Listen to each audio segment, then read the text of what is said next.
I bought my first property while working a 9 to 5, and it completely changed the trajectory of my life. Not because it made me rich overnight, but because it was the right strategy for someone with a limited amount of time and some stable income. I'm going to break down that deal and, more importantly, why it worked while I was working full time. Just want to go through some quick background for context. I was working a demanding corporate job. Long hours, decent pay, but very limited amount of time. But for the first couple of years, things felt fine.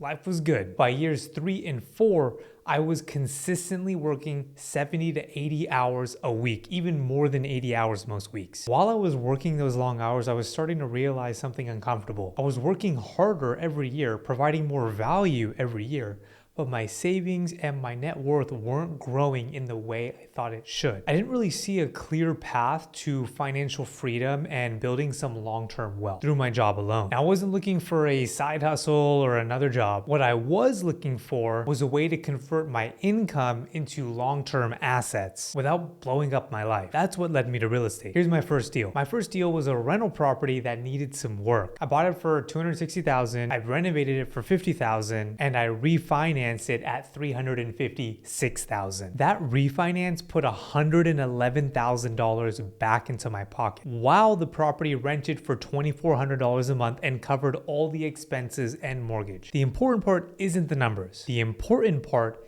is that I was able to do this deal without quitting my job, taking extreme risks, or needing to be involved every single day. This deal mattered because it gave me 3 things: capital through that $111,000 check, confidence because I've seen one deal through, and number 3 was a repeatable framework. I used it to buy more rental properties, build apartment buildings, and eventually expand into development and luxury flips. But this all started with a strategy that fit my life. Now, that's where most people go wrong while working full-time and trying to invest in real estate. There are 3 things that I've come across.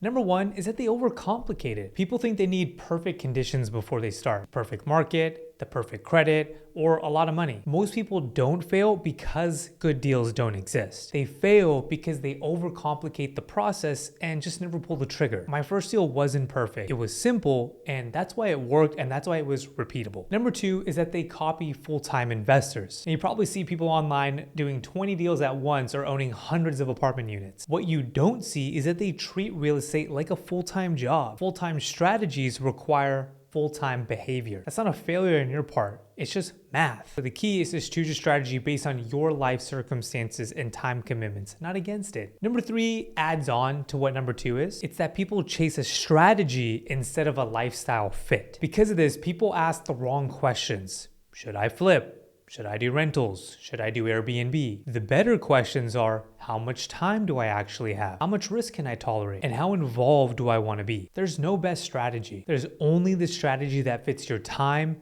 income, and risk tolerance. Real estate worked for me because I was working full-time, wanted long-term wealth, and didn't want to gamble my savings. This is what I help busy professionals figure out before they waste years of their lives chasing the wrong thing. Go ahead and like this video if you found some value in it. Comment down below if you need some help, and I'll go ahead and reach out.